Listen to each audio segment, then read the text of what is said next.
Bonsoir tout le monde, bienvenue à cette assemblée ordinaire du Conseil municipal de la ville de Saint-Colomban. Nous sommes le 11 février 2025, il est 19h. Je déclare ainsi la séance ouverte. Fait à souligner, nous avons une absente, Mme Sandra Mercier, et nous soulignons la présence de M. Urbain qui défie la médication pour être avec nous. Donc, on vous remercie. Il va être tranquille, par exemple, ce qu'on a compris. Donc, on s'en va tout de suite au point 1, point 2, adoption d'ordre du jour. Il n'y a pas de retrait ni d'ajout. Séance tenante, ça prend quelqu'un qui propose. Isabelle Lapointe, je vais proposer. Merci. 2.1.1 a suivi. J'étais absent la dernière séance. J'ai compris qu'il y avait des questions concernant la présence des coqs sur le territoire. Peut-être en suivi, là, on s'en est parlé rapidement avant la séance parce que on était pratiquement tous présents. On est conscient qu'il y a un problème sonore, donc il y a une nuisance sonore, mais de là à interdire la présence des coqs, à notre avis, ce serait l'équivalent en zone fermette, parce que c'est déjà interdit sur le territoire, mais en zone fermette, c'est permis. Quand on prend la décision d'interdire un animal en soi, là, ce serait l'équivalent d'interdire les chiens, parce qu'il y a 2 chiens qui jappent constamment à l'extérieur. Je pense qu'il y a d'autres moyens que d'interdire un animal pour intervenir sur un territoire. Donc, on va regarder ce qu'on peut faire. Si la nuisance, elle est sonore, bien, on va agir sur la nuisance sonore. On n'interdira pas la présence d'un animal sur le territoire. Je ne sais pas si vous voyez la distinction. Donc, on va regarder dans le règlement sur la qualité de vie s'il y a quelque chose qui est à faire. Puis on invite évidemment les gens à davantage discuter avec leurs voisins avant d'arriver ici puis d'en faire une problématique publique générale. Parce que souvent, ça peut se régler de la meilleure façon possible, c'est-à-dire avec discussion, communication et solutions mutuelles trouvées entre voisins. Ensuite, il y avait une question sur les inscriptions au niveau aquatique au Cap-RDN. Si je me rappelle bien, c'est Mme Chouchok qui avait posé la question. Donc, on poursuit des négociations avec une ville voisine. Ceci dit, on a un plan B si jamais ça ne se déroule pas. Je pense que le Conseil est ouvert à travailler sur une politique de remboursement qui inclurait la participation des 55 ans et plus à des activités aquatiques. Mais là, on parle de cours, évidemment, là, et non pas de bains libres. Donc, les gens qui s'inscriraient à des activités d'aquaforme, ils pourraient éventuellement se faire rembourser. Et ça, peu importe où, dans quelle piscine ils pourraient exercer l'aquaforme ou tout autre type d'activité qui suscite l'inscription à un cours. Donc, c'est à suivre. On attend de voir qu'est-ce qui va se passer avec les négos, avec la ville voisine. Puis, si jamais ça ne se déroule pas comme on l'espère, bien, on a un moyen d'agir avec une politique de remboursement un petit peu plus costaud qui inclut les personnes âgées. Donc, c'était les suivis. Ça m'amène à la période d'intervention réservée aux élus. Je ne l'ai pas dit, là, mais il y a eu une petite inversion entre le district 1 et le district 3. Là. M. Urbain s'est rapproché parce que Mme Derèche a peur de nous contaminer. Donc, elle a décidé de prendre l'extrême droite.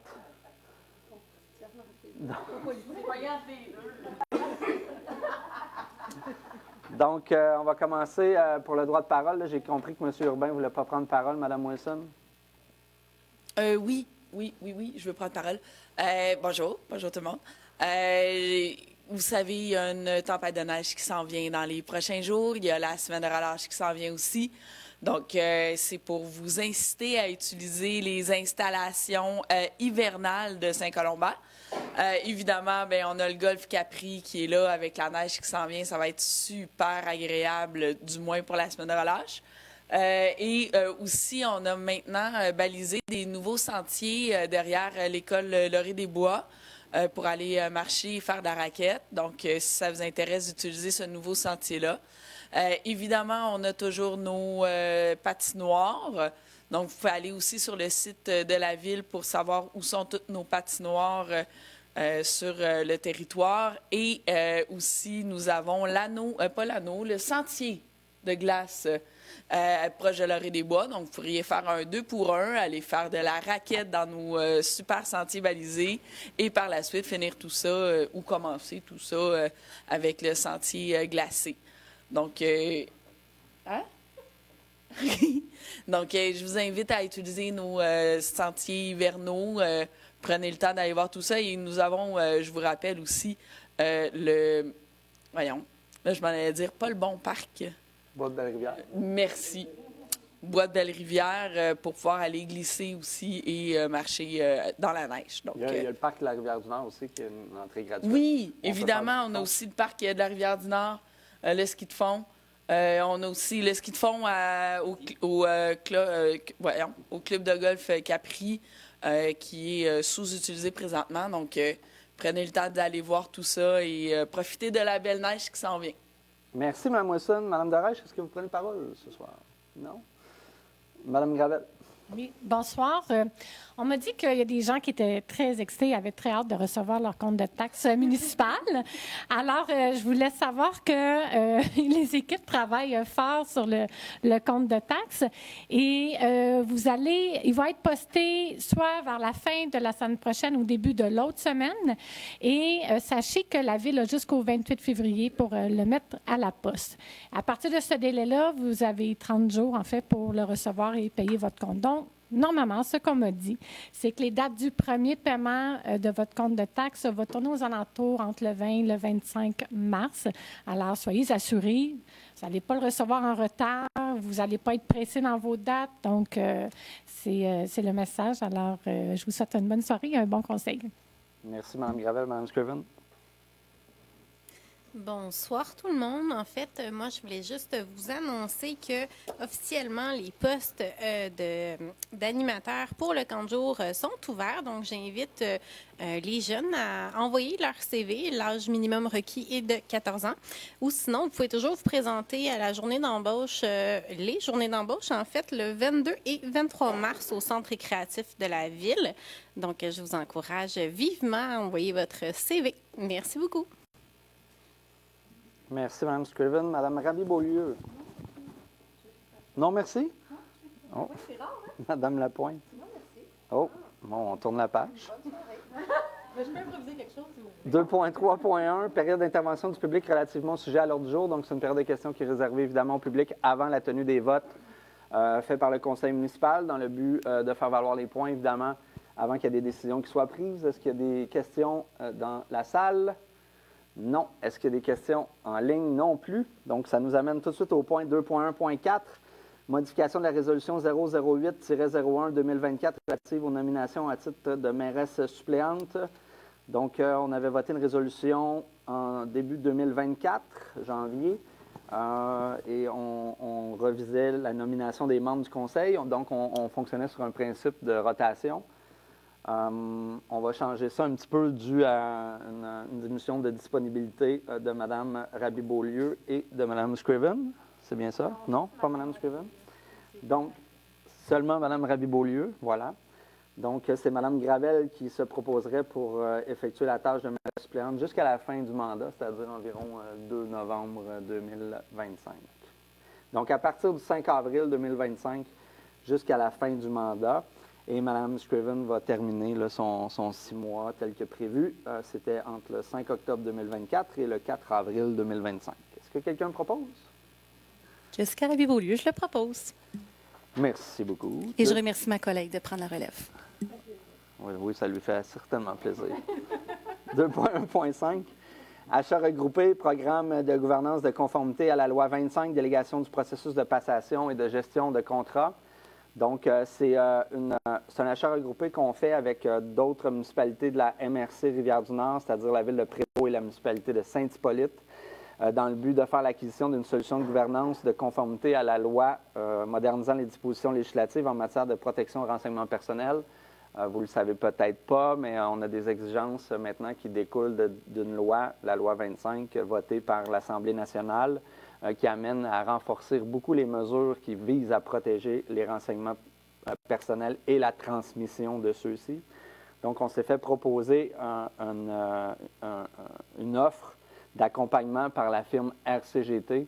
Ils vont développer un outil basé sur l'intelligence artificielle qui vont permettre, cet outil-là va permettre de scanner beaucoup les boîtes courriels puis ce qui a été archivé dans les différents dossiers de la ville de Saint-Colomban. Ça va cibler rapidement, par exemple, les informations personnelles qui concernent Xavier et Antoine Lalande. Ils vont sortir tous les documents, puis ça va nous permettre de mieux protéger ou sinon de mieux transmettre si, par exemple, j'en faisais la demande. Donc, évidemment, il y a une sauvegarde de temps en matière de ressources humaines. Puis c'est un contrat qui est annuel. Sa cote-part, donc, c'est une somme de 17 400 $ excluant les taxes applicables. Puis c'est une offre d'accompagnement de la firme RCGT, comme je l'ai dit. Puis c'est inclus dans un plan de base. Donc, on va regarder finalement, on va développer ça avec nos collègues de la MRC, des deux villes, Puis on va regarder la pertinence de garder ça. Puis on verra ensuite pour les prochaines années, mais seulement en sauvegarde de temps de RH, là, de personnes, d'employés, là, on pense que ça va valoir la peine.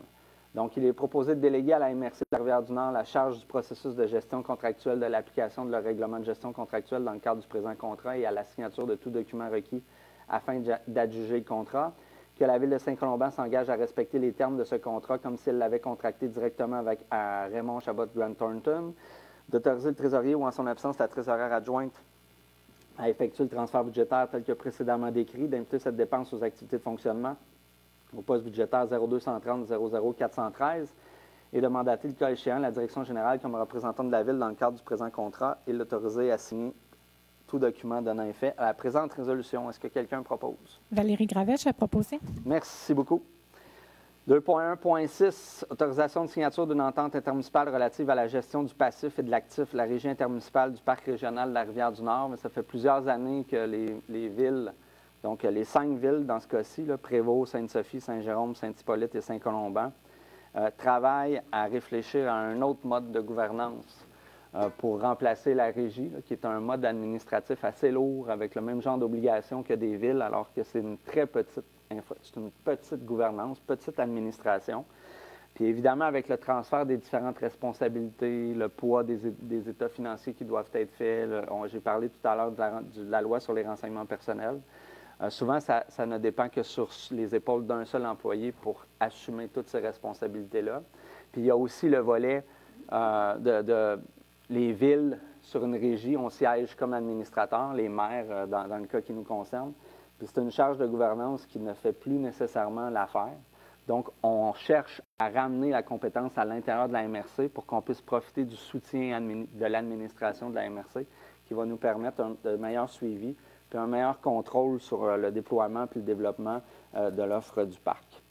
Donc, considérant que Saint-Jérôme a adopté la résolution numéro CM 16122 2306-20 par laquelle elle consent à participer à un comité de travail conjoint sur l'élaboration d'un nouveau modèle de gouvernance du parc régional de la Rivière-du-Nord. Considérant que les parties en collaboration avec la MRC Rivière-du-Nord ont entamé en 2023 et 2024 des discussions afin de dissoudre la régie intermunicipale du parc régional de la Rivière-du-Nord.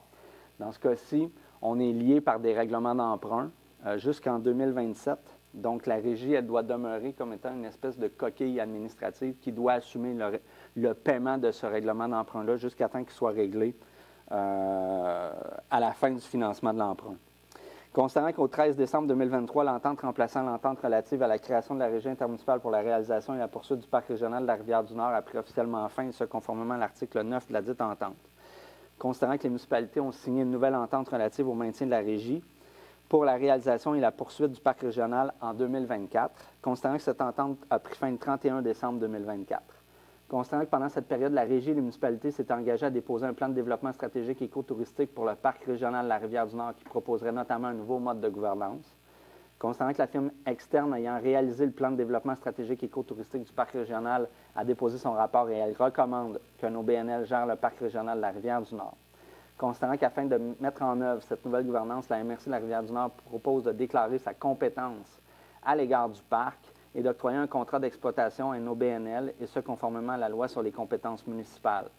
Considérant que la régie doit être maintenue jusqu'en 2027, et ce pour la gestion du passif, comme je vous l'ai expliqué, jusqu'au 1er mars 2027, et qu'à ce moment, la régie s'acquittera de sa dette. Considérant que la régie doit également être maintenue afin de céder ses actifs à la MRC Rivière-du-Nord, parce que la régie, en soi, elle a des actifs, elle a des terrains, mais il y a aussi des bâtiments au parc régional de la Rivière-du-Nord. Donc, dans la création de cette régie-là, il y avait un processus là, qui fixait un peu la façon de céder les actifs et les passifs. Considérant que les municipalités participantes désirent se prévaloir des dispositions des articles 569 et suivants du Code municipal ou 468 et suivants de la loi sur les cités et villes pour conclure une entente intermunicipale relative à la gestion du passif de la régie jusqu'au 1er mars 2027, il est proposé de demander à la ministre des Affaires municipales et de l'Habitation d'accepter l'entente intermunicipale relative à la gestion du passif et de l'actif de la régie et d'autoriser le maire ou en son absence la maire suppléante et la direction générale à signer l'entente intermunicipale relative à la gestion du passif et de l'actif de la régie intermunicipale du parc de la Rivière-du-Nord. Est-ce que quelqu'un propose? Valérie Gravette a proposé. Merci beaucoup. 2.1.7. Autorisation de participation à la soirée à cordon à chaque mai son vin, organisée par la Fondation du Cégep de Saint-Jérôme. Donc, considérant que Mme Lapointe désire participer à la soirée Accordons à chaque mai son vin organisée par la Fondation du Cégep Saint-Jérôme le 2 mai 2025, il est proposé de l'autoriser à y participer et d'autoriser l'achat d'un billet au coût de 175 et d'imputer cette dépense à même les activités de fonctionnement au code budgétaire 0210 00 310. Donc, comme vous le savez, là, chaque conseiller municipal a un budget pour faire des représentations. Là. On s'est doté d'un budget, je pense, de 1 000 s'il n'a pas changé, ou 2 000 1 000, 2 000 1 000 On l'a baissé? 500 500 Donc, c'est la liberté de chaque élu de décider de participer à des événements. Dans le cas de la Fondation du Cégep Saint-Jérôme, on s'était fait proposer précédemment une entente un petit peu plus structurée en termes de partenariat. Puis le Conseil avait décidé à l'époque de surtout participer aux événements sans nécessairement signer une entente là, précise là, de soutien à la Fondation du Cégep. Ceci dit, la Fondation du Cégep soutient le quartier général de l'Audace, qui est un peu une foire un forum entrepreneurial des étudiants du Cégep de Saint-Jérôme. La Fondation aussi émet des bourses pour des soutiens pour plein de types d'étudiants, là, des gens qui se raccrochent à l'éducation, des bourses d'excellence. Puis il y a aussi dernièrement un événement auquel j'ai participé, c'est un soutien au mentorat. Donc, il y a des mentors, il y a des étudiants souvent de 2e, 3e année qui s'offrent à être mentors pour des nouveaux étudiants qui rentrent au cégep pour leur faciliter l'intégration. Puis ça connaît franchement un franc succès, puis ça crée des liens. Donc, la Fondation fait une grande différence dans la vie de plusieurs. Donc, c'est un partenaire assez facile à soutenir dans le cadre de différents projets. Est-ce que quelqu'un propose? Agla Scriven, je vais le proposer. Merci, Madame. 2.1.8, proclamation de la Journée nationale de la promotion de la santé mentale positive le 13 mars 2025. Donc, il est proposé de proclamer la journée et d'inviter les Colombanoises et les Colombanois ainsi que toutes les organisations et institutions de la Ville à faire connaître les outils de la campagne annuelle de promotion de la santé mentale sous le thème « Se ressourcer, c'est trouver sa zone de recharge » et de transmettre la présente résolution au Mouvement Santé mentale Québec. Est-ce que quelqu'un propose? Agla Scriven, je vais le proposer. Merci. 2.1.9, demande à la Commission municipale du Québec afin de nommer un président d'élection autre que le greffier en vue des élections municipales de 2025. Considérant que selon l'article 70 de la loi sur les élections et les référendums dans les municipalités, le greffier de la Ville est d'office le président d'élection de celle-ci. Considérant que le poste de greffier est présentement vacant, considérant que la Ville de Saint-Colomban souhaite attitrer une personne à titre de président d'élection, considérant la recommandation de la Direction générale de nommer Mme Catherine Lalonde, directrice du service des ressources humaines à titre de présidente d'élection, considérant qu'il est prévu dans la loi qu'une municipalité doit s'adresser à la Commission municipale du Québec lorsqu'il y a empêchement et ou refus d'agir du greffier en fonction. Il est proposé de mandater la Direction générale de la Ville de Saint-Colomban afin de s'adresser à la Commission municipale du Québec dans le but de nommer un président d'élection en vue des prochaines élections municipales de 2025. Il faut dire que Mme Lalonde en a déjà présidé des élections, donc ce n'est pas une nouvelle tâche. Elle en a déjà effectué en 2013, si je me rappelle bien. Donc, est-ce que quelqu'un propose? Crystal Wilson, je vais le proposer. Merci beaucoup. 2.2.1. Approbation et adoption du procès-verbal de la séance tenue en janvier. La rencontre s'est tenue le 21 janvier dernier. Ça a été magnifiquement présidé par ma collègue, Mme Scriven. Est-ce que quelqu'un propose? Daniel Dorel, je propose. Merci, Mme Dorèche. 2.2.2. Autorisation d'entreprendre toutes les démarches requises afin d'acquérir de gré à gré ou par voie d'expropriation des immeubles destinés à des fins publiques. Donc, est-ce que je vous avais demandé une carte, Mme Sénécal? Non? Je fais souvent ça. Hein? Mais en fait, ces 3 petites pointes de tarte, là, c'est lié au programme TAPU, donc transport actif dans le périmètre urbain. On veut prolonger la réalisation de trottoirs, donc un petit peu plus loin finalement que la bibliothèque. Ça va tourner le coin pour aller jusqu'à la rue Félan. Puis ça traverse aussi une partie, ça traverse Côte-Saint-Paul, puis ça va initier un petit peu plus loin de la station-service. Donc en faisant ça, on a besoin de 3 petites portions de territoire, c'est 3 pointes de tarte pratiquement, là.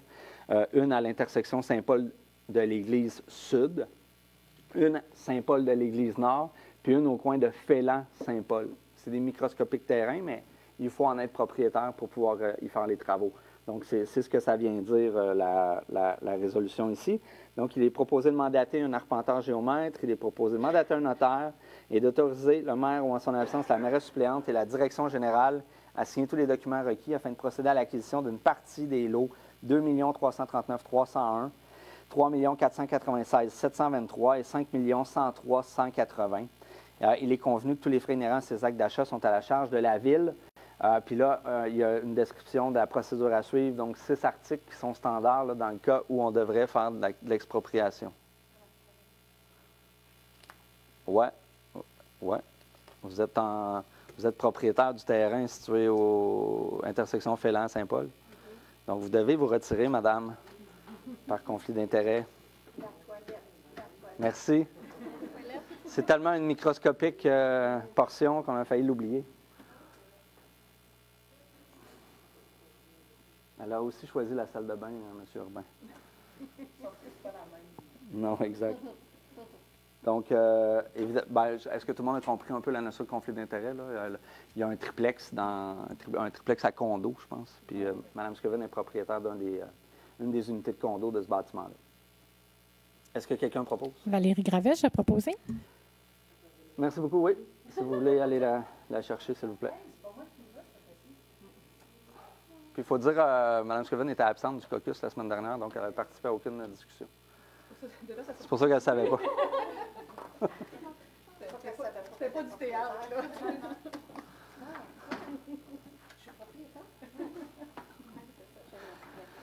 2.3.1, dépôt du rapport des dépenses et des paiements autorisés pour la période du 1er et 31 janvier 2025. Donc, ça correspond à un montant d'1 523 888 $ et 62 sous. C'est un dépôt. 2.3.2, approbation de la liste des comptes à payer et autorisation de paiement. Ceux-ci correspondent à un montant de 366 691 $ et 24 sous. Ça fait référence au chèque numéro 40 631 et 40 754. Et on autorise ainsi le trésorier ou la trésorière adjointe à effectuer les paiements. Est-ce que quelqu'un propose? Valérie Gravet, je vais proposer. Merci beaucoup. 2.3.3, résolution de concordance et de courte échéance relativement à un emprunt par obligation au montant de 3 658 000 $ qui sera réalisé le 14 mars 2025. Donc, on refinance des règlements d'emprunt. On a 9 règlements d'emprunt. Donc, le 640 concerne la TEC. On a nommé les plus importants derrière moi, là.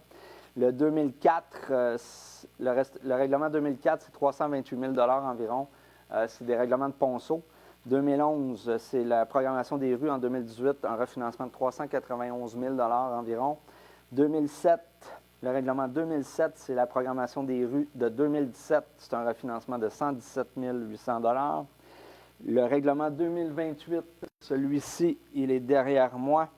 Donc, c'est 750 000 $ de refinancement. C'est la programmation des rues 2023-2024. Le 2033, un refinancement à 1 089 000 $. C'est quand on a acheté les camions autopompes pour le service incendie. 2027, 563 200 $. Ça, c'est les travaux de réhabilitation ou d'entretien sévère de la Côte-Saint-Patrick. 2040, 182 800 $. Donc, c'est la portion de travaux qui ont été effectués sur la montée Saint-Nicolas entre Aumer et la Montagne. Et le règlement 2041, un refinancement de 222 000 $. Ce sont les travaux qui ont été effectués sur la montée Filion. Donc, est-ce que quelqu'un propose que les règlements d'emprunt indiqués au premier alinéa du préambule soient financés par obligation? Valérie Gravet, je vais proposer. Merci beaucoup. 2.3.4, avis de motion et dépôt du projet de règlement numéro 2042 décrétant des travaux de réfection des infrastructures routières et pavage de la montée de l'Église et autorisant un emprunt de 2 100 000 $ nécessaire à cette fin. Ça prend quelqu'un qui donne l'avis de motion. Je vais vous la donner, Monsieur le maire, Jessica Raby-Beaulieu. Merci, Mme Raby-Beaulieu. Donc, dans le cas qui nous concerne, c'est-à-dire montée de l'Église, le règlement va nous amener jusqu'à un petit peu plus au sud que la rue Stephens. On a eu une bonne discussion sur la stratégie à adopter parce que pour ceux qui suivent la programmation triennale des mobilisations, on avait prévu refaire en entier la montée de l'Église à partir de Saint-Paul jusqu'aux limites de la ville de Saint-Colomban, aux frontières de la municipalité de Melle-Île. On comptait sur l'obtention d'une subvention du PAVL qui peut financer jusqu'à 70 % des travaux. Malheureusement, nous ne l'avons pas eu. Ceci dit, moi et la directrice générale, Maître Parent, on a entré en communication avec les fonctionnaires du programme au ministère de la Mobilité, le ministère du Transport et de la Mobilité durable, le MTMD. On a parlé aux fonctionnaires en charge du projet. On a compris un peu les paramètres qui permettaient d'avoir les subventions. Donc, on a pris la décision de faire une partie des travaux, donc comme je l'ai dit, jusqu'au sud de la rue Stephens, et se donner une autre chance l'an prochain avec les informations qu'on a obtenues à discuter avec le fonctionnaire qui est en charge du programme, de soumettre le restant de la montée de l'église à une deuxième portion de travaux pour laquelle nous ferons une nouvelle demande au PAVL en utilisant l'information qu'on a obtenue, parce que c'est un pointage qui finit par déterminer la pertinence d'avoir une subvention. On a eu quelques éléments d'information qui nous permettaient de connaître quel type de données permettait d'obtenir un pointage. Donc, en fonction de ça, on a décidé de proposer jusqu'à Stephens et de se garder finalement le restant de l'infrastructure. Donc, à partir de Stephens, à peu près jusqu'à la municipalité Melle-Île, pour essayer d'aller chercher un 70-80 %. Il faut dire que le projet total était évalué à un petit peu plus que 8 millions. Donc, on se garde, si vous faites le calcul, on se garde un 6 millions qu'on veut soumettre à une subvention pour 2026. Mais ceci dit, on était très conscient de l'état de dégradation de montée de l'Église sur un certain secteur. Il a fallu faire un choix. Le conseil municipal a décidé de consacrer jusqu'à 2 millions de règlements d'emprunt pour réaliser cette partie de la rue. Donc, c'est ce qui est déposé comme projet de règlement. Il va y avoir l'adoption en mars prochain. 2.3 points. Il y a quelqu'un qui a donné l'avis de motion? Oui, c'était Mme Ravé-Beaulieu. 2.3.5, avis de motion, dépôt de projet de règlement numéro 2047, décrétant divers travaux de réfection et de construction d'infrastructures et autorisant un emprunt de 5 millions de dollars nécessaires à cette fin. Ça prend quelqu'un qui donne l'avis de motion. Christelle Wilson, je vais donner l'avis de motion. Merci, Mme Wilson. Dans ce dépôt de règlement-là, dans ce règlement-là, finalement, c'est une procédure administrative qu'on se permet pour nous donner une marge de manœuvre concernant les différents plans de vie à venir dans les prochaines années. Parce qu'à chaque fois qu'on a un projet, on veut s'éviter de toujours faire un règlement d'emprunt pour financer des plans de vie. Là, on ouvre un règlement d'emprunt, puis ce 5 millions-là, il va servir simplement à financer des plans de vie ou les démarches initiales à l'étude de faisabilité de réfection de route, par exemple. Donc, souvent, on gagne du temps finalement, puis on se donne de l'agilité. Puis, ce qu'il faut savoir, c'est qu'on commence à payer de l'intérêt sur des règlements d'emprunt seulement quand on dépense l'argent. Donc, là, on se donne une marge de manœuvre. C'est comme se donner une espèce de marge de crédit. Puis, ça nous empêche justement de tomber dans des processus qui peuvent prendre 2-3 mois en adoption réglementaire avant d'enclencher des dépenses puis d'initier des projets. Donc, voilà. 2.4.1, dépôt du rapport des ressources humaines pour la période du 7 au 28 janvier 2025. Donc, je vais le faire, c'est court. Il y a 2 embauches, une embauche à la trésorerie, une embauche à l'urbanisme et à l'environnement. Et il y a eu un départ au service des travaux publics, col bleu. Donc, c'est un dépôt. 2.4.2, autorisation de signature de la convention collective 2024-2028 avec le syndicat canadien de la fonction publique, SCFP, section locale 3795.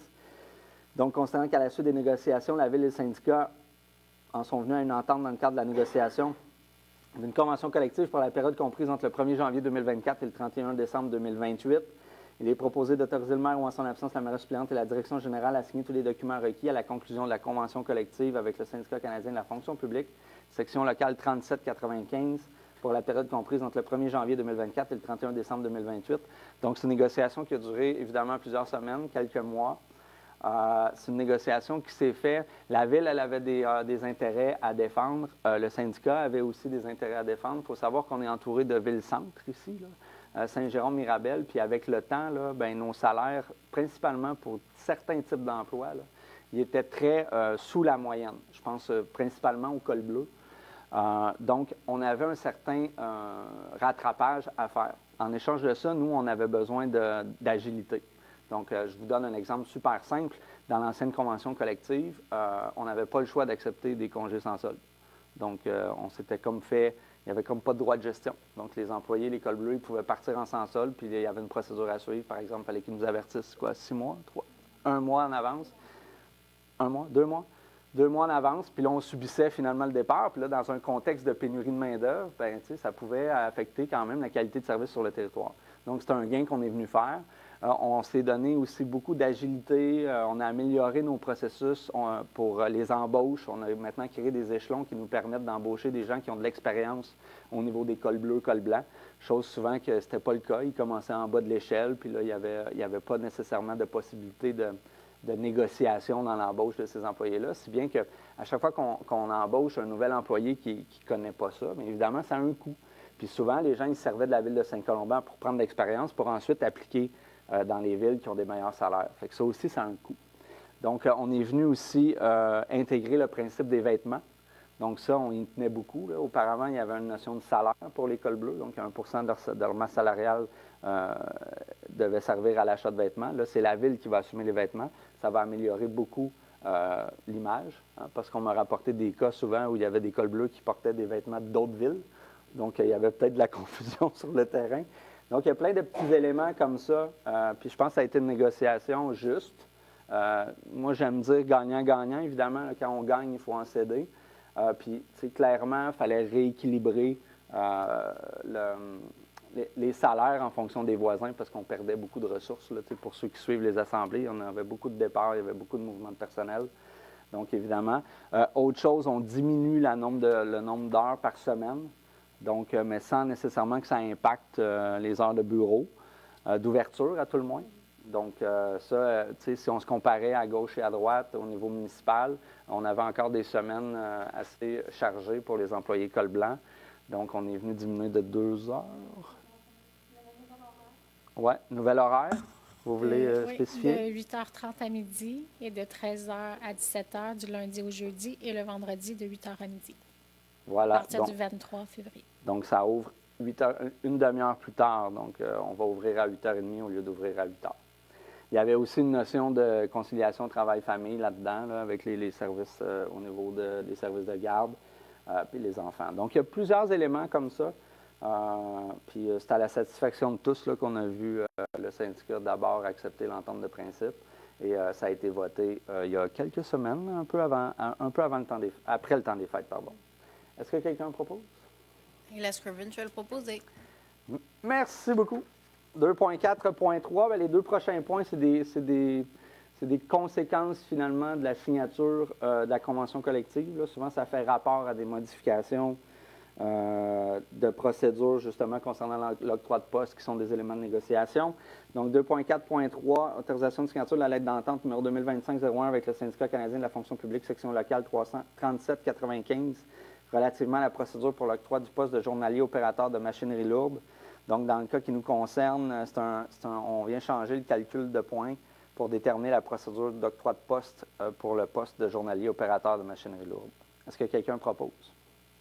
La Scriven, je vais le proposer. Merci. 2.4.4, autorisation de signature de la lettre d'entente numéro 2025-02 avec le syndicat relativement à l'évaluation des emplois et de la structure salariale. Donc, on vient déterminer une procédure pour établir la réalisation de l'équité interne. Donc, la composition du comité, par exemple, et les mandats du comité. Puis, il y a 2-3 petites généralités aussi qui l'accompagnent. Donc, ça, c'était une entente là, entre les deux parties, comme quoi qu'on repoussait les processus pour arriver à l'équité interne parce ça avait été signé dans la convention précédente. On n'y était pas arrivé parce qu'on avait beaucoup de retard au niveau de l'équité salariale. Accumulé là, des années précédentes, des précédents mandats, même avant notre arrivée. Donc, on récupère ce retard-là. Là, on arrive pratiquement à jour, puis là, on va se mettre dans l'équité interne. Est-ce que quelqu'un propose? La Scriven, je vais le proposer. Merci beaucoup. 2.4.5, nomination d'une assistante au gestionnaire de projet en génie civil. Donc, considérant que le poste était vacant, qu'il y a lieu de procéder à une nomination, considérant qu'à la suite de l'analyse des candidatures et aux entrevues, la directrice du service des ressources humaines recommande de nommer Mme Annie Richard-Medeiros à ce poste. Donc, il est proposé de la nommer à partir du 24 février 2025 comme assistante au gestionnaire de projet en génie civil et de lui verser un salaire annuel correspondant à l'échelon 1 de la classe 1 et de l'intégrer aux avantages prescrits dans la politique portant sur les conditions de travail offertes aux employés cadres de la Ville. Est-ce que quelqu'un propose? La Scriven, je vais le proposer. Merci beaucoup. 2.4.6, abolition du poste de commis à la bibliothèque de 36 heures par semaine au service de la bibliothèque et de la culture. Donc, considérant que le poste de commis à la bibliothèque de 36 heures par semaine est vacant, considérant que le conseil municipal désire procéder à l'abolition du poste, le tout en conformité avec les dispositions de la convention collective, Il est proposé d'abolir le poste de commis à la bibliothèque de 36 heures par semaine au service de la Bibliothèque de la Culture, poste qui était occupé par Mme Patricia Cooney, qui vient de prendre sa retraite. C'était le 30 ou le 31 janvier dernier. Il y a 31 jours en janvier? Il y a 31 jours. OK. Donc, Patricia a travaillé plus de 20 ans, 25 ans, 30 ans? J'ai oublié, là. Ça va trop vite. Je suis allé... Pardon?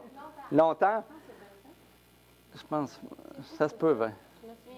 En tout cas, ouais. Je m'excuse de cette petite erreur-là. Là, Patricia, c'est quelqu'un que j'apprécie beaucoup, que je connais depuis très longtemps. Donc, c'est avec le cœur serré qu'on a dû lui dire au revoir. Ceci dit, je comprends qu'elle veut quand même rester près de la ville. Elle continue à s'impliquer notamment dans le mouvement des personnes handicapées de Saint-Canute-Saint-Colomban. J'ai aussi compris qu'on la reverrait 20 ans, hein, c'est bien ça. Donc, qu'on la reverrait autour de la ville, mais ceci dit, peu importe les décisions qu'elle prendra, on lui souhaite une très, très belle retraite, du temps avec ses enfants, son mari, et qu'elle profite de la vie. Donc, c'est des employés qui étaient là avant même notre arrivée. Hein. Moi, ils m'ont connu très jeune, donc c'est un plaisir d'être présent dans... Pardon? Vous avez à peine 5 ans? Pratiquement, oui. Donc, voilà. Patricia à la retraite, maintenant on abolit le poste, on va faire une espèce de réorganisation à l'intérieur du service. Oui, 20 ans. C'est une réorganisation à l'intérieur du service, donc au lieu de que ce soit 36 heures semaine, on va probablement créer des postes, plus d'un poste avec moins d'heures. Donc ça donne plus de flexibilité. Est-ce que quelqu'un propose? Jessica Raby-Beaulieu, je le propose. Merci, Mme Raby-Beaulieu. 2.4.7, abolition d'un poste d'inspecteur en bâtiment au service d'aménagement, environnement et urbanisme. Considérant que le poste est vacant, considérant que le conseil municipal désire procéder à l'abolition du poste, le tout en conformité avec les dispositions de la convention collective, il est proposé d'abolir un poste d'inspecteur en bâtiment au service d'aménagement, environnement et urbanisme. On est un peu dans le même type de réflexion ici. Là, le poste est vacant, on va l'abolir, mais Mme Audrey Matteau-Charret est entrée en fonction le mois dernier. C'est ça, le mois dernier? Ça passe tellement... Je perds la notion du temps. Puis on avait donné quand même la flexibilité à Mme Matteau-Charret de réfléchir à son service, puis de lui permettre de bien déterminer c'est quoi les besoins qu'elle aurait, puis quels sont les besoins comblés, puis quel type de service on pourrait améliorer. Par exemple, on n'a pas de coordonnateur en environnement, on a des inspecteurs en environnement, on a des inspecteurs en bâtiment. Est-ce qu'il y a moyen de réfléchir le service autrement? Parce que ça fait longtemps, historiquement, qu'on a de la difficulté à combler ces postes-là. Pour différentes raisons. Les gens étudiants en urbanisme dans la vie, ce n'est pas nécessairement pour être inspecteur. Donc, il y a des notions à réfléchir, puis on veut vraiment donner une latitude à Mme Matteau-Charret de réfléchir à son service. Donc, ici, on abolit le poste, mais ne soyez pas surpris dans les prochaines semaines, prochains mois, d'avoir un nouveau poste être créé pour permettre à la nouvelle directrice de mieux servir la population, puis mieux réfléchir l'impact que peut avoir son service sur l'intérieur de la ville. Est-ce que quelqu'un propose? Laisse Curvin, je vais le proposer. Merci beaucoup. Autorisation de signature d'une entente de terminaison d'emploi, transaction et quittance. Donc, considérant le rapport de la directrice du service des ressources humaines portant numéro 160-7 relatif à une entente à intervenir entre la Ville de Saint-Colomban et son employé, et ce concernant la terminaison de son emploi.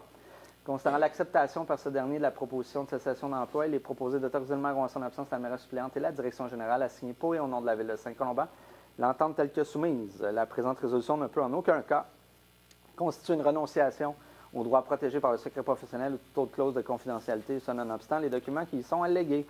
Est-ce que quelqu'un propose? Laisse Curvin, je vais le proposer. Merci, Madame. 2.5.1, adoption du protocole de communication d'urgence. Considérant que la Ville désire mettre en place un protocole de communication en cas de situation d'urgence, il est proposé d'adopter le protocole de communication d'urgence.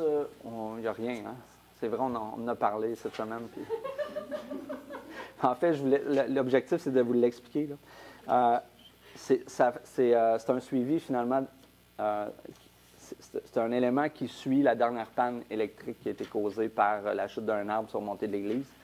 Quand l'arbre est tombé, évidemment, il y a la moitié de la ville qui a été coupée de courant pour plusieurs heures. Puis on a eu des petits enjeux de communication à l'interne. Donc, ça nous a amené à revoir nos procédures de transmission d'informations au sein de la direction générale, au sein de la mairie. Qu'est-ce qui est nécessaire de transmettre à la direction générale? Qu'est-ce qui est nécessaire de transmettre à la mairie? Qu'est-ce qui l'est moins? Donc, tu sais, on vient déterminer qu'est-ce qui est urgent, qu'est-ce qui est semi-urgent, puis qu'est-ce qui est, j'oserais dire, intermédiaire, là, tu sais, qui ne nécessite pas nécessairement qu'on informe les gens parce que c'est assez localisé. Par exemple, quand il y a un incendie de propriété, puis c'est assez contrôlé. On n'a pas besoin d'informer la direction générale et la mairie. Mais quand la moitié de la ville tombe dans le noir, c'est peut-être pertinent qu'il y ait une procédure améliorée afin de transmettre cette information-là. Puis dans le cas qui nous concerne, souvent quand on vient perdre le courant, bien, on perd nos réseaux. Moi, j'ai de la misère à recevoir mes messages textes. Fait que ça fait longtemps qu'on est en réflexion pour se doter d'outils qui vont nous permettre de favoriser la transmission d'informations, peu importe ce qui arrive. Donc, on commence par la structure de communication. Est-ce que quelqu'un propose? Daniel Doré, je propose. Merci. 3.1, abrogation de la résolution 441-01-2025 et adoption du règlement numéro 3001-2024-31, modifiant le règlement de zonage numéro 3001 tel qu'amendé afin de modifier les limites des zones H167 et C168. Donc, considérant qu'il y a lieu d'abroger la résolution et reprendre le processus d'adoption finale du règlement 3001-2024-31, l'avis public n'avait pas été transmis dans les temps. Considérant que l'avis de motion a été donné le 12 novembre 2024 par Mme Derèche, considérant l'adoption du premier projet de règlement le 12 novembre 2024, considérant l'adoption du second projet de règlement le 10 décembre 2024, considérant l'avis annonçant la possibilité de faire une demande de participation à un référendum publié le mercredi 22 janvier 2025, considérant que la période prévue pour faire une demande d'approbation était fixée du mercredi 22 janvier 2025 au jeudi 30 janvier 2025, considérant qu'au jeudi 30 janvier 2025, aucune demande valide n'a été reçue à l'égard du second projet de règlement, considérant que le règlement est mis à la disposition du public dès le début de la séance et sur le site Internet, il est proposé d'abroger la résolution 441-01-2025 et d'adopter le règlement numéro 3001-2024-31, modifiant le règlement de zonage numéro 3001 tel qu'amendé afin de modifier les limites des zones H167 et C168. Donc, on est à l'intersection Saint-Paul-Saint-Nicolas. Est-ce que quelqu'un propose? Daniel Doré, je propose. Merci. 4.1, adoption de la démarche du plan de gestion des actifs, PGA. Donc, un plan de gestion des actifs, finalement, c'est de prendre connaissance des actifs que nous avons. C'est une exigence qui vient du ministère des Affaires municipales. C'est lié à nos infrastructures en eau, principalement les aqueducs, évidemment, parce qu'on n'a pas d'égout. Donc, il est proposé d'approuver le document démarche de gestion des actifs municipaux, d'élaborer, de mettre en œuvre un PGA, plan de gestion des actifs, afin d'optimiser la gestion de ces actifs municipaux, d'autoriser la direction générale ou toute autre personne mandatée par cette dernière à signer et transmettre tous les documents requis en lien avec la présente résolution et de transmettre au ministère des Affaires municipales et de l'Habitation plus tard le 30 septembre 2026 le sommaire plan de gestion des actifs eau ainsi que les informations requises par ce dernier. Donc, de plus en plus, le gouvernement du Québec impose des plans de gestion des actifs comme condition d'obtention de subventions. Donc, de le réaliser rapidement, ça va nous permettre de se positionner favorablement par rapport à d'autres municipalités qui seraient en retard. Donc, il y a comme une course à l'adoption du plan de gestion des actifs pour avoir éventuellement des subventions. Est-ce que quelqu'un propose? Valérie Gravel, je vais proposer. Merci. 4.2. Octroi de contrat, forage d'un puits. Donc, construction de la nouvelle bibliothèque de la ville de Saint-Colomban. Nous avons sollicité 9 entreprises.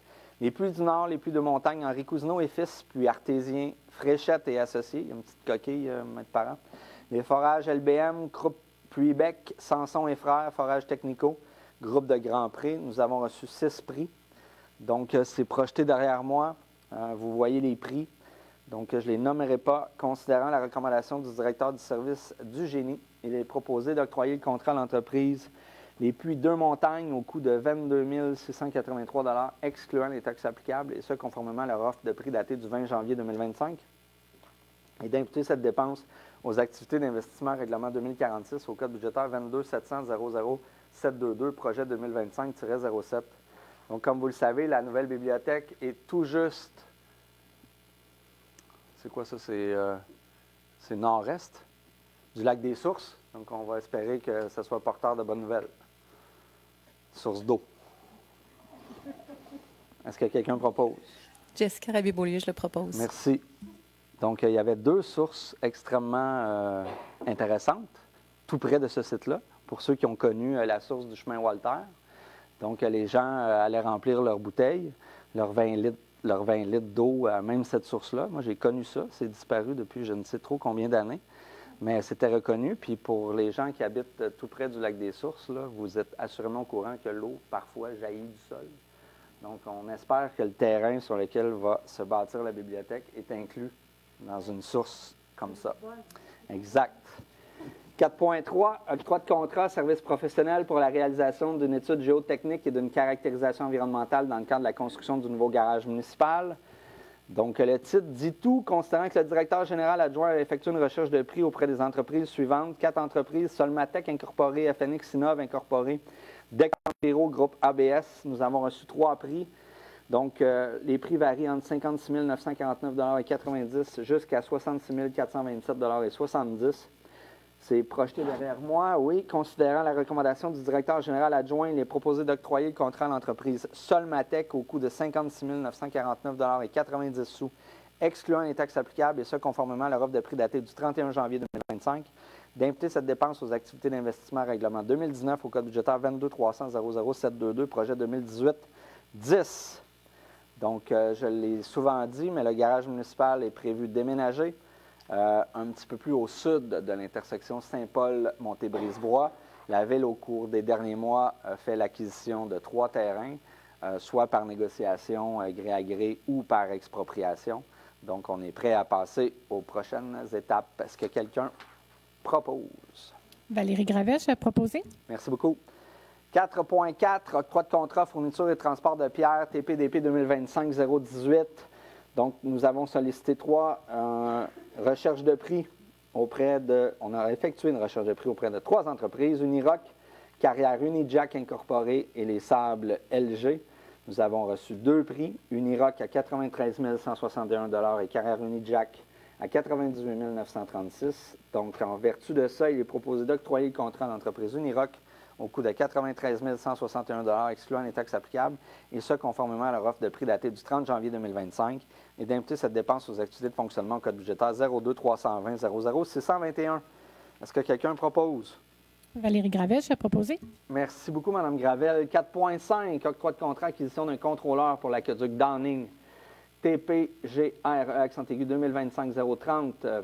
Donc, il est proposé d'octroyer le contrat à l'entreprise Les Contrôles CT au coût de 12 904,24 $, excluant les taxes applicables, et ce, conformément à leur offre de prix datée du 3 février 2025, et d'imputer cette dépense aux activités d'investissement, donc la réserve d'aqueduc au code budgétaire 22 310 711, projet 2025-15. Donc, le poste budgétaire réserve aqueduc est financé seulement par les propriétaires de maisons qui sont desservies par un aqueduc public. Donc, cette réserve-là, justement, sert à faire des interventions. Le contrôleur avait cessé de fonctionner et depuis plusieurs jours, c'était un calibrage, comment le qualifier? Manuel, merci. Donc, est-ce que quelqu'un propose? Valérie Gravel, je vais proposer. Merci, Mme Gravel. 6.1. Adoption de la politique 8014-2025-07, modifiant la politique 8014 soutien et aide financière telle qu'amendée. Donc, un changement, je pense que ça va faire le bonheur de plusieurs personnes. On élargit la période où il est possible de transmettre les factures de remboursement lors d'activités sportives pour les 17 ans et moins. Donc, auparavant, on avait une espèce de période très, très précise pour transmettre les factures. Maintenant, on l'étend à l'année, mais on vous invite à ne pas attendre à la dernière minute pour le faire. Donc, c'est les périodes transmises, c'est aussitôt l'inscription. C'est l'année de l'inscription à l'activité sportive jusqu'au 15 janvier de l'année qui suit. L'objectif, évidemment, c'est de faire un remboursement en février pour les parents, familles. D'ailleurs, le point qui suit là, va permettre de rembourser plusieurs activités sportives de plusieurs enfants. Donc, on vient simplement faciliter l'approche pour les familles, les parents et les jeunes sportifs. Est-ce que quelqu'un propose? Jessica Rabier-Beaulieu, je le propose. Merci, Mme Rabier-Beaulieu. 6.2, octroi d'une aide financière dans le cadre du programme de remboursement pour inscription aux activités sportives des athlètes de 17 ans et moins pour l'année 2024. Donc, il faut savoir que c'est un changement que nous avons fait dans le mandat présent. On voulait améliorer l'accès au remboursement des activités sportives. Historiquement, c'était toujours des négociations qui se faisaient en fonction de quel sport effectuaient les enfants et avec un préjugé favorable, par exemple, pour le hockey. La volonté du Conseil, ça a été d'élargir le remboursement à toute activité sportive. Donc, natation, danse, gymnastique, soccer, baseball, hockey. Et ça, et aussi, peu importe le lieu d'inscription. Donc, au lieu de travailler à établir des ententes avec des organisations sportives, nous, on veut davantage encourager nos familles à s'inscrire et à faire le sport qu'ils le souhaitent, où ils le souhaitent. Donc, ce remboursement-là vient jusqu'à 225 $, 50 d'un remboursement d'activité sportive, jusqu'à un maximum de 450 $. Donc, ça peut être, par exemple, 2 activités sportives de 225 $. C'est bien ça, je ne me trompe pas. Donc, c'est un montant de 74 526 $ et 51 sous qui vont être remboursés dans les prochains jours. Ça représente plus de 400 jeunes, 400 inscriptions à différents sports. Donc, c'est assez populaire. On est très content. On en a parlé beaucoup, mais on est conscient que ça fonctionne aussi par bouche à oreille. Donc, et aussi ça, en fonction de quel type de sport les gens pratiquent. Parce qu'évidemment, s'il y a plusieurs Colombanois, Colombanoises qui s'inscrivent, par exemple, au soccer, bien, le soccer est maintenant remboursé. Puis on le sait, par exemple, que le FC Boréal va faciliter la transmission de cette information-là. C'est peut-être un peu moins évident pour des inscriptions à des activités sportives un peu moins classiques où la transmission d'informations peut moins se faire. On rembourse aussi le hockey féminin. Longtemps, ça a été un sujet particulier. Est-ce qu'il faut s'entendre avec le club de hockey féminin ou pas? Nous, on a privilégié, comme je l'ai dit un petit peu plus tôt, le remboursement directement aux familles suivant l'inscription. C'est beaucoup plus facile pour nous là, de suivre et de poser un geste concret aux finances des familles de la ville de Saint-Colomban. Donc, est-ce que quelqu'un propose? Jessica Rabier-Beaulieu, je le propose. Merci, Mme Rabier-Beaulieu. Ça nous amène à la période d'intervention 8.1. Donc, c'est une période d'intervention réservée au public pour tout sujet qui est jugé d'intérêt public. Par respect pour les gens qui se sont déplacés, on privilégie les questions dans la salle. Mais suivant ça, on va en ligne et la procédure demeure la même. Vous vous présentez au lutrin, vous nommez aussi la rue où vous habitez. Puis on demande aussi en ligne de le faire. Donc, ça prend un nom et un prénom, j'allais dire normal, là, mais compréhensible, complet, qui ne fait pas de jeu de mots. Et on vous demande aussi d'indiquer la rue sur laquelle vous habitez. Vous pouvez poser toute question d'intérêt public. Donc, est-ce qu'il y a des questions dans la salle? Pas de questions? Et on avait un bon public en plus ce soir. Oui. Est-ce qu'il y a des questions en ligne? Il y a des questions en ligne. Oui. Sylvain Champagne, rue David. Le ramassage de la neige sur le tronçon de la montée Saint-Nicolas entre l'école Laurier-des-Bois et la caserne de pompiers s'est effectué avec une circulation en alternance. Est-ce une mesure permanente et quelle sera votre stratégie si un bâtiment de la ville vient s'y ajouter en plus? En complément à ma question... Je n'ai pas entendu, Mme Sénécal vient s'ajouter en plus. Il manque un mot. Est-ce une mesure permanente et quelle sera votre stratégie si un bâtiment de la ville vient s'y ajouter en plus? S'y ajouter, OK. En complément à ma question... Il y aura beaucoup de circulation avec la nouvelle bibliothèque et la circulation en alternance et où rediriger sur les petites rues serait un véritable problème. Un véritable problème. Évidemment, pour ceux qui habitent dans ce secteur-là, vous avez vu différentes stratégies, dont une fermeture d'un segment complet. Je pense que la journée où ça a été fait, moi, j'y suis passé et c'était pas nécessairement la meilleure solution, effectivement. Donc, vous avez vu un ajustement, il y a une circulation par alternance. Je pense que cette stratégie-là va demeurer. Ce qu'il faut expliquer toutefois derrière le fait d'avoir fermé le segment, c'est qu'il y a une volonté de souffler la neige davantage que de la ramasser. Mais évidemment, où on ne peut pas la souffler, c'est-à-dire dans des stationnements publics, bien, on va la ramasser. Là, évidemment, on est en ajustement parce que, étant donné qu'il y a eu des modifications sur le parcours de montée Saint-Nicolas entre Saint-Paul et Filion, puis l'ajout de trottoirs aussi, mais là, ça a changé un peu les procédures. Donc, tu sais, de manœuvrer entre ce qu'on ramasse et ce qu'on souffle, c'est ce qui a privilégié la première solution. En même temps, ça permettait d'agir plus rapidement, mais évidemment de faire un détournement de circulation dans des rues résidentielles qui étaient, dans le cas qui nous concerne, moins bien déneigées que Saint-Nicolas. C'était peut-être pas la meilleure des solutions. C'est pour ça que dans les prochaines interventions, puis dans ceux qui ont suivi surtout, celles qui avaient privilégié la fermeture du segment, on a privilégié la circulation en alternance. Puis ça ne fera pas exception. Là. Évidemment, quand il y a de la neige, il faut la ramasser. On le fait toujours à l'extérieur des heures de pointe. Je pense que c'est l'attention primordiale à apporter suivant cette action-là. Mais on essaie de limiter évidemment les impacts. Donc la circulation en alternance, pour nous, ça nous apparaît la meilleure solution qu'une fermeture de segment. Puis les gens qui habitent le secteur, si vous y voyez un inconvénient, il y a toujours des parcours alternatifs qui peuvent être pris. Ceci dit, évidemment, on vous demande de la patience et de la collaboration, étant donné que la neige, bien, on ne l'a pas commandée, puis il faut la gérer. Jean-François Fontaine, rue Gilbert-Garot.